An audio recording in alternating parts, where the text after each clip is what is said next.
When I was a kid, I was a huge Sonic fanboy. I probably poured hundreds of hours into Sonic Adventure 2's Chow Garden, and I would watch Sonic X every Saturday morning on 4Kids TV. I would even draw Sonic characters in class. I remember in grade 4, we had pen pals, and I got paired with another kid a province over who was also a huge fan of Sonic. I remember the very first letter I ever got from the guy completely outlined all of his made-up Sonic characters, and at the time, that was something completely foreign to me. I think his name was Patrick, so of course his Sonic OC's name was Pat the Hedgehog, but then he drops the question, hey James, do you have any made-up Sonic characters that you want to draw and send back to me? Oh man, I tell you, the gears started turning. I never thought of that before, making up my own Sonic characters. I remember after that I probably had a handful of them. I remember Tech the Fox. He was pretty much just Tails but had goggles on his forehead, and he would always hold a wrench, but the crown jewel of it all was Flare the Hedgehog.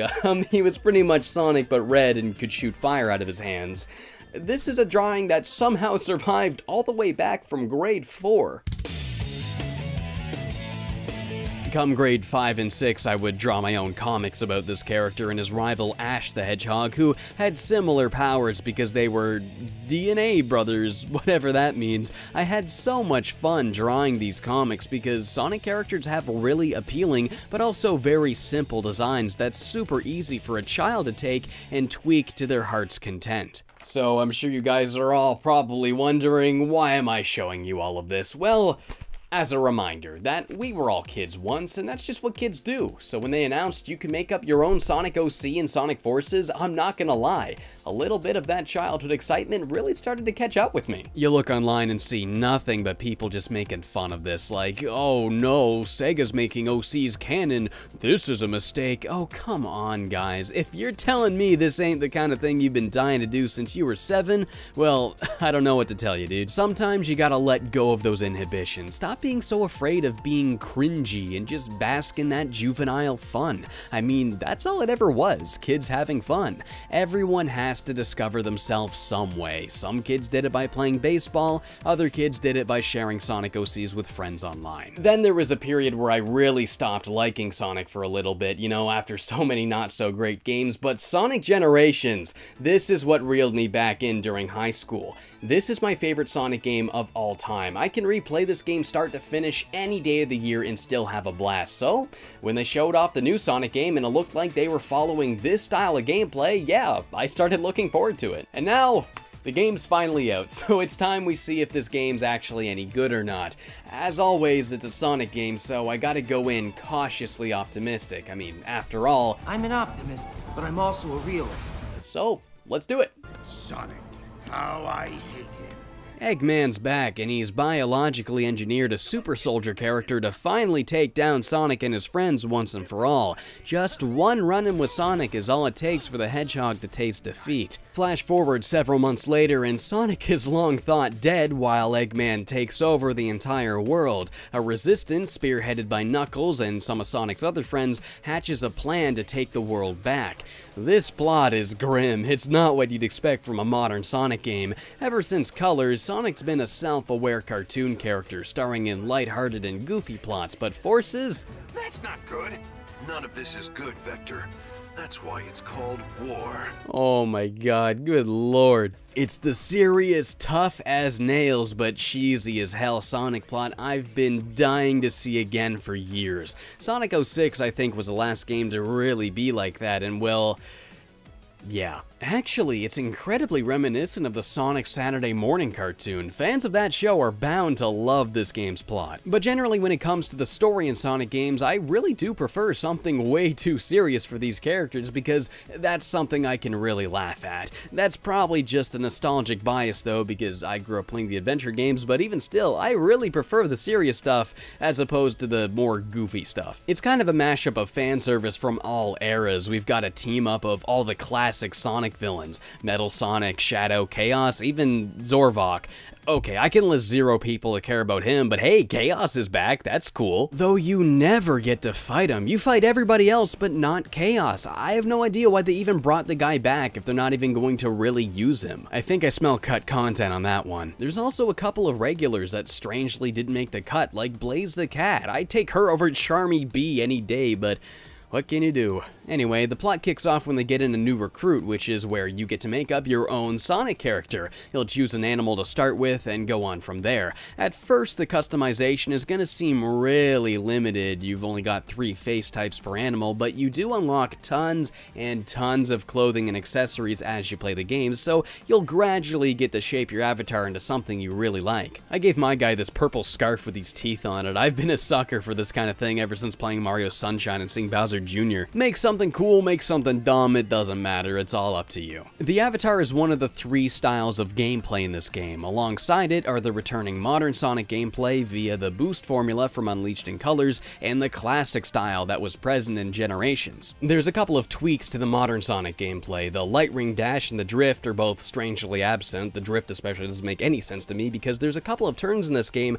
I found myself flying off of to my death while boosting. If they just had the drift, I don't think it would be a problem. Other than those two, everything is accounted for. You know, the boost, the stomp, you can slide, but it's never used, strangely enough. I think overall it feels a little more Generations than it does Colors, but the double jump from Colors does make a return, making those 2D platforming segments a little more doable. But man, I don't know, the control really isn't as good as in those games. I found myself really struggling with a couple of the 2D segments purely from not being able to land accurately on smaller platforms. And a couple of the 3D segments had me flying off the stage attempt after attempt. These controls need refining. The classic Sonic gameplay is pretty much identical to that in Generations, but with the added drop dash ability from Sonic Mania. Not much else I can really say about these levels other than that they're not designed nearly as intricately or well as in Sonic Generations. There's not even that many of them either. Honestly, classic Sonic really feels like an afterthought in this game. He's hardly even involved in the plot. What really steals the show is the avatar character. It feels very similar to modern Sonic, but a tad slower and with a handful of gimmicks that change things up just enough. Instead of the homing attack, we've got this grapple move, and there is a small pause when you initiate it, and by viewing the trailers, I didn't like how it looked, but once you're actually playing the game, there is an energy here that does make sense. You're not going to be able to boost as the avatar, but you can do the stomp and the quick step, but the main difference here are the Wispins. They're gadgets you'll use to take out enemies and to activate certain Wisp powers. Now, I really wasn't a big fan of the Wisp powers in Colors and Lost World, but here I feel like they pulled it off in a very non-intrusive way for once. So basically how it works is you'll equip your avatar with one of several Wispins. They can range from things like a flamethrower, an electrical whip, sonic blasts, and a couple of others. Depending on which one you have equipped, you'll be able to use a single Wisp ability. The flamethrower has this burst move that'll propel you up into the air, the lightning whip can use a light ring dash that also plows through enemies, the sonic blast gives you a hover move, etc, etc. Now what's interesting is that the level is obviously completable no matter which device you choose. It's all a matter of what suits your style of gameplay most, but depending on which one you have chosen, you'll be able to take slightly different pathways. There's also red rings that you can only get with certain Wispins, creating a lot of incentive to replay levels and experiment. Gameplay-wise, I honestly think it's decent. The controls don't feel nearly as good as in Generations, and it can make some of the more precise platforming segments pretty freaking frustrating, but other than that, it's a functional game. Honestly, I think the avatar stages are the best parts of the game. It's that familiar gameplay we love Generations and Colors for, but tweaked just enough to be a decent departure alongside the modern Sonic gameplay. If there's any part of the game that really doesn't hit the mark though, it's definitely the level design. I just don't really think it's quite as up to snuff. Levels feel so rudimentary compared to Generations. I mean, how many times are you just boosting forward through enemies that are all in a straight line with no real input, or playing a stage that doesn't really have much variety in different pathways you can take? I mean, there are a handful of great stages that will make you feel like you're playing a true sequel to Sonic Generations, but overall, the levels are pretty underwhelming for the most part, and that's pretty disappointing. I at least gotta praise the presentation though. I mean, it is the first real Sonic game of this generation, and it looks great. The characters are cleaner and crisper than ever, and the prominent use of warm, golden hour lighting delivers on some great looking environments. One thing I'm really not too keen on is the level select screen. I mean, I understand they wanted a globe to represent all of the different regions and who controls what territory, and stylistically stylistically, it looks gritty and fitting. The right colors are there, and I love the use of Ben-Day dots.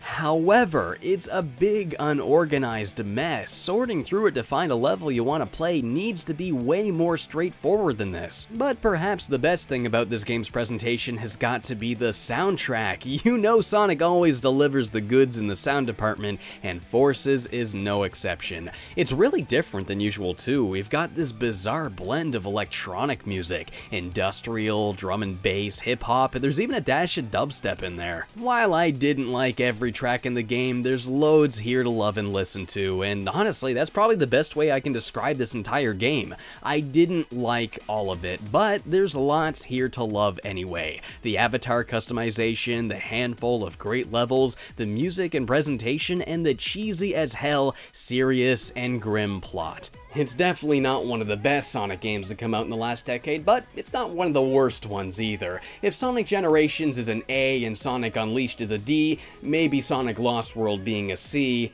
I'd probably give this a C+ or a B-.